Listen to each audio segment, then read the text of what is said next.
بسم اللہ الرحمن الرحیم۔ السلام علیکم پیارے دوستوں، امید رکھتا ہوں کہ آپ سب خیریت سے ہوں گے۔ آج کی اس ویڈیو میں ہم سیکھیں گے حرف کی تعریف اور اس کی 4 قسمیں۔ تو سب سے پہلے ہم ان کی تعریف سیکھیں گے اور ساتھ میں مثالی بھی۔ تو چلو آؤ شروع کرتے ہیں۔ سب سے پہلے ہے حرف۔ حرف وہ کلمہ ہے جو جملے میں دوسری کلمات کو باہم ملانے کے لیے استعمال کیا جاتا ہے، حرف کہلاتا ہے۔ اس کی 4 قسمیں ہیں۔ پہلے نمبر پر ہے حروف جار۔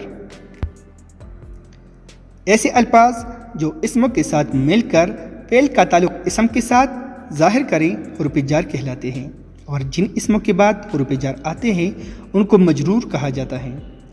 جار اور مجرور مل کر متعلق فعل ہوا کرتے ہیں۔ بعض فارسی الفاظ بھی حروف جار کا کام دیتے ہیں، مثلا سوا اور جزا۔ آئیے مثالوں سے سمجھتے ہیں۔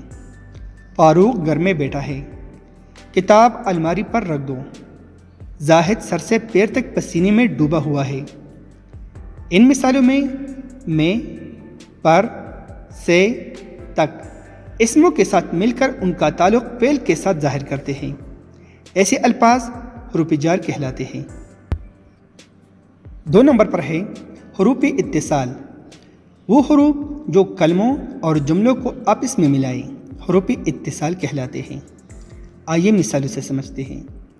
رشید اور قادر آئے، ناشپاتی لو یا سیب لو، قدوس کے سوا سب لڑکے حاضر تھے، اگر مجید آتا تو انعام پاتا، رشید گھر میں نہیں ہے کیونکہ وہ اسکول گیا ہے۔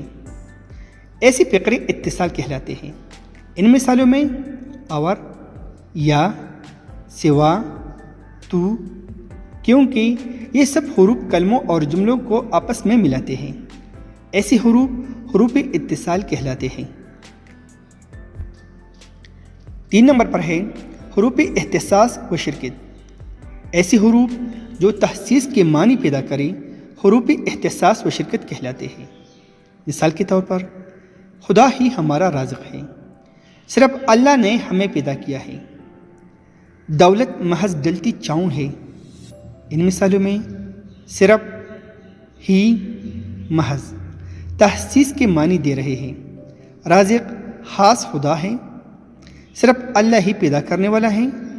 بس ایسے حروف جو تخصیص کے معنی پیدا کریں حروف اختصاص و شرکت کہلاتے ہیں۔ 4 نمبر پر ہے حروف فجائیہ۔ حروف فجائیہ وہ حروف ہیں جو بے ساختہ منہ سے نکل جاتے ہیں۔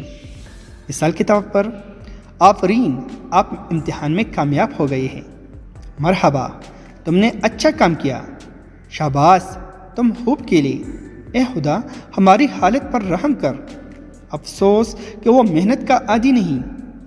ان فقروں میں آفرین، شاباش، مرحبا ایسے الفاظ ہیں جو خوشی کے موقع پر بولے جاتے ہیں، اے پکار کے موقع پر، اور افسوس تعصب کے موقع پر بولے جاتے ہیں۔